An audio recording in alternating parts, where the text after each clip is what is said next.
Salutations, I'm the EarthStruckArtist, and today I'm making Luce from the Owl House as a doll. I'm starting with this Winx doll as a base. She's bendable at her elbows and at her knees.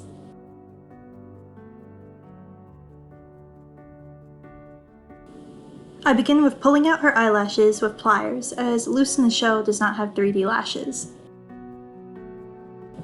Then cut her hair off as close to her head as I can, and then remove the roots via a hole in the back of her head. I choose this method instead of taking off her head because her neck hole would be too small for the pliers. I close up the cut in the back of her head with hot glue, and then I start taking off her face paint with some acetone. I make sure to rub well into the place where her eyelashes used to be to make sure that I get the paint out of the little holes.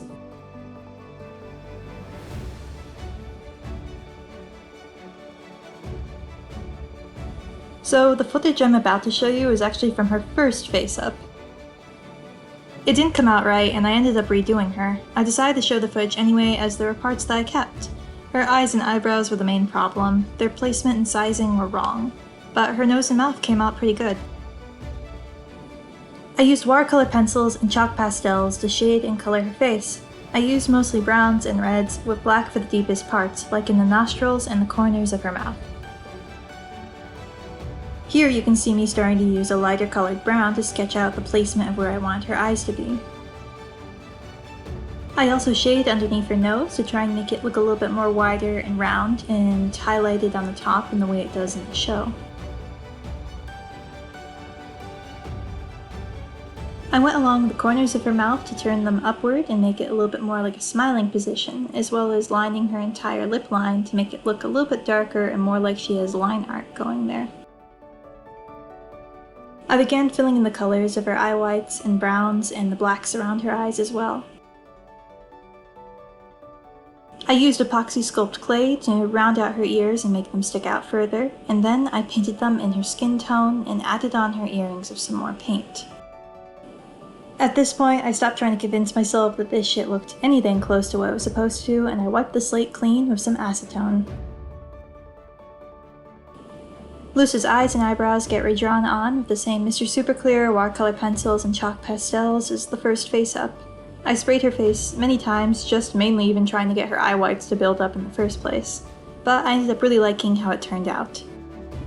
I continued pushing the saturation of her colors, including especially on the blacks, that way it gives that line art type of look. I didn't do a whole lot of shading, mainly to try and keep it as accurate to the show art style as possible.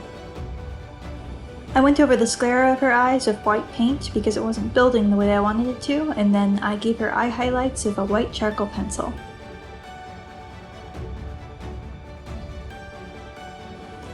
I'm much happier with this face-up, and with it finished, we get to move on to her hair. I want to eventually make her multiple hairstyles, so I went with the wig route and made her a wig cap.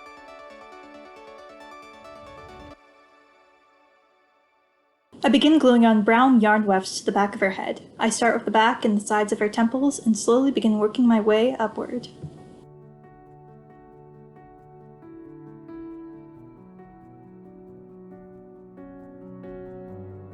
Once I get to the front of her hairline, I begin gluing them on at an angle to give the illusion that they're tucked behind her ear.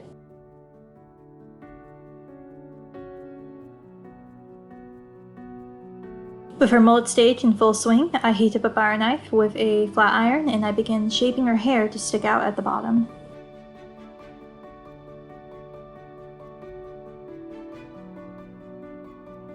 I kind of fold it upward and hold it in place to give the effect that I want.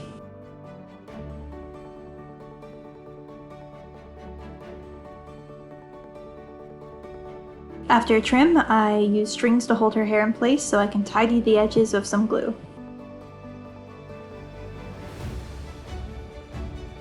Then I get to move on to the very front of her hairline and her bangs. I style her side bangs with glue to curl, then I give her a big swoop to the right with her hair.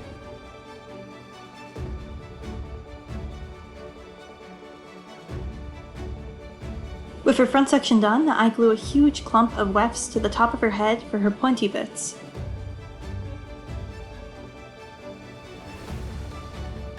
Bit by bit, I glue and trim it into the shape that I want.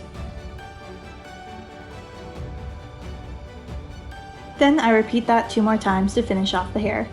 And I'm really proud of myself for how accurate it turned out. I like it a lot. Also, I just genuinely like Luce's haircut. Before I start her clothes, I didn't like how far her arms stuck out, so I cut a small section into her arms with an X-Acto knife, that way they could be closer to her body. But this was kind of a lost cause anyway, because the shirt I ended up making her makes her arms stick out about as evenly as far as to begin with anyway. For her shorts, I cut out and painted some pieces of fabric to match the colors that I wanted for her cuffs and shorts. Then I lined them good side to good side and sew along the crotch. I folded in the sides for where the Velcro would be, and then I sewed them down. Then I sew them along the very edge of the butt. I try on the shorts inside out on the doll and sew 2 darts in the back to make it more shaped.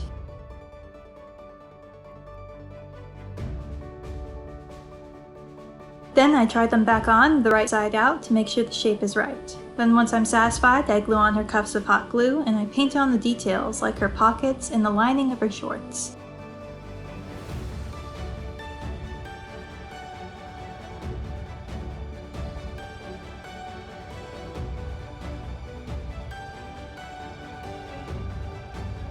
I wanted to sew her leggings, but the fabric I had was too thick to fit underneath her shorts, so I instead mixed Mod Podge with the color of paint that I wanted for her leggings and painted them on her legs in a couple of coats.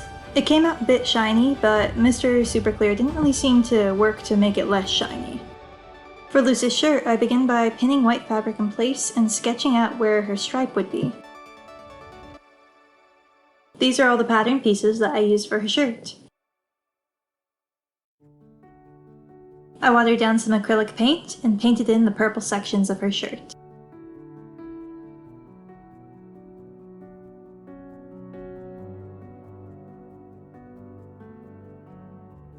After I decided to go over the white parts of the shirt with acrylic paint as well because I felt it didn't look saturated enough. Once everything is good and dry, I take the front and back side pieces and put them good side to good side and sew across the shoulders. I do this for both shoulders. Once those are attached, I pin the sleeves good side to good side and sew them along in place. Then I get it folded inside out and sew along the sides. I also gave her the impression of a hoodie using some folded diamonds of fabric glued and folded in place, that way it just looks like the front of her hoodie because her hair is too big to actually have a hood. Here's Luce's finished shirt! I actually decided not to go with the Velcro route because it just felt too bulky and I just kind of pull it closed in the back.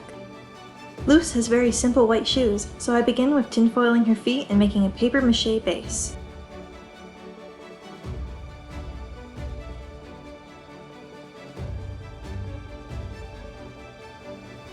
After the paper mache hardens, I cut it to the shape that I want, and then I cut out a similar shape out of fabric and I glue it along the top of the paper mache part. This is to smooth out the surface and give it a more even look. I tried to keep the shoes as smooth as possible, but I still got a few bumps here or there. But hey, that's art. Then I went over them with a wash of white acrylic paint, just like her shirt. That way it all looks uniform together, like how a cartoon would.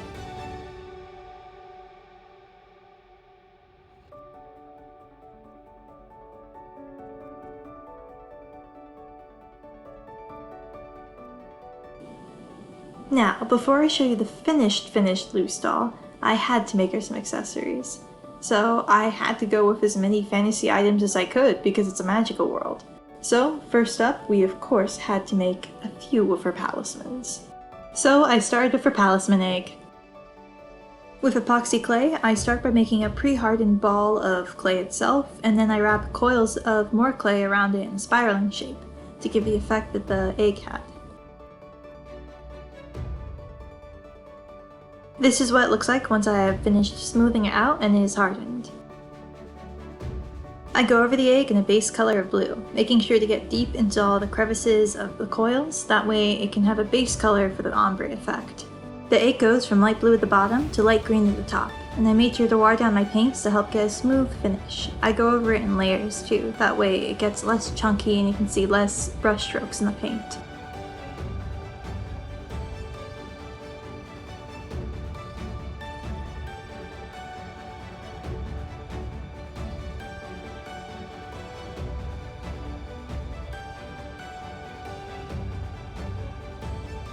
I love how all the colors turned out, and it's just so cute and tiny I want to squish it, even though I know I shouldn't.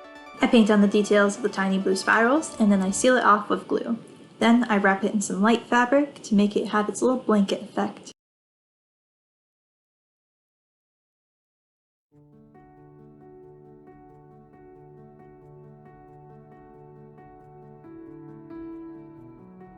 For her staff, I start out with a skewer, and then I put a ball of clay at the very top. Once that hardens, I take a cut snake of clay and I wrap it around the staff.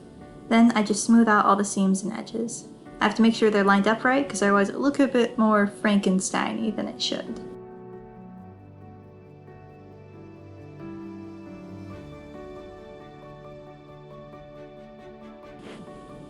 Then I just shape her to be more snake-shaped. I always was a fan of snakes. Then everything gets gone over with a base of white. This is that way all of the colors can look a little bit more saturated on it, and I won't have to build them up as much as I would if I had started out with a completely black base. String Bean has a multitude of shades of purple striped all across her body, and I try to keep it as accurate as I can with the colors and abilities that I currently have. And all things being said, I think she turned out pretty good. I think her face is a little off-shaped, but I think she's cute no matter what.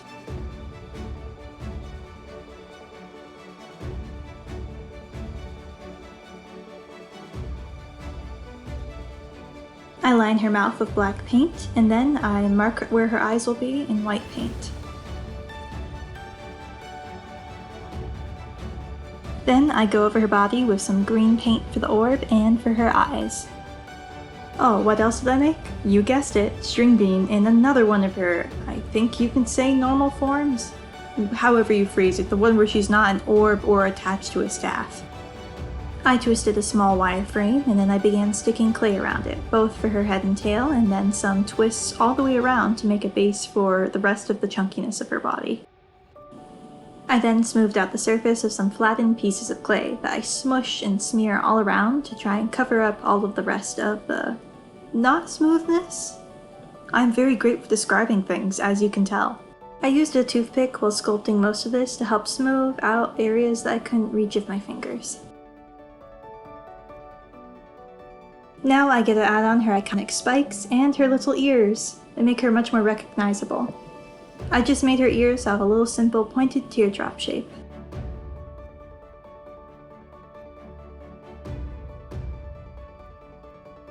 I add more clay onto her snout and then define it a little bit more and use a toothpick to carve her mouth shape.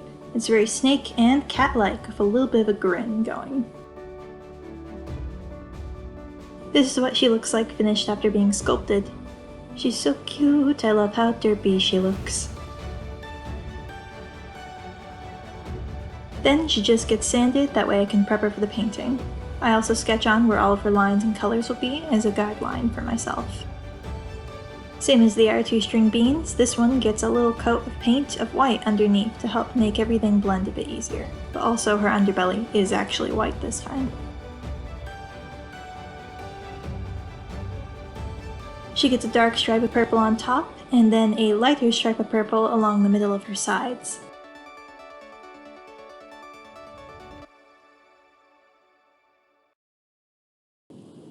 I then get to fill in the little pinks of her ears, and then the greens of her eyes and her ball of her tail. Go over her eyes for the final details, and our String Bean is finished! Derp derp!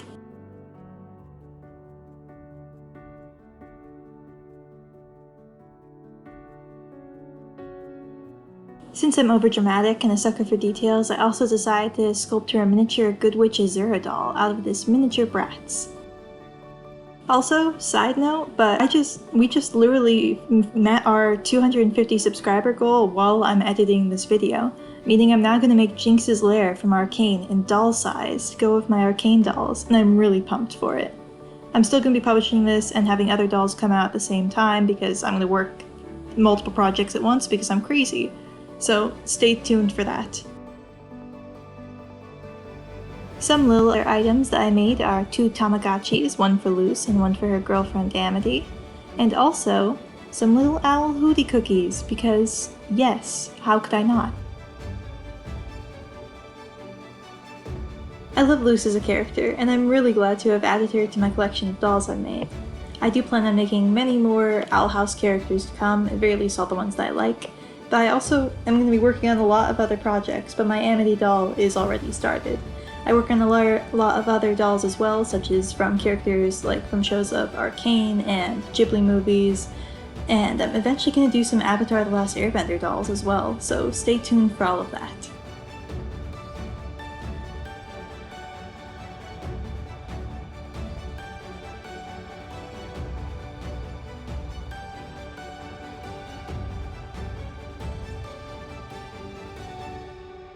Until then, have a little sneak peek of Amity's Palisman staff, Ghost. Toodaloo! Bye!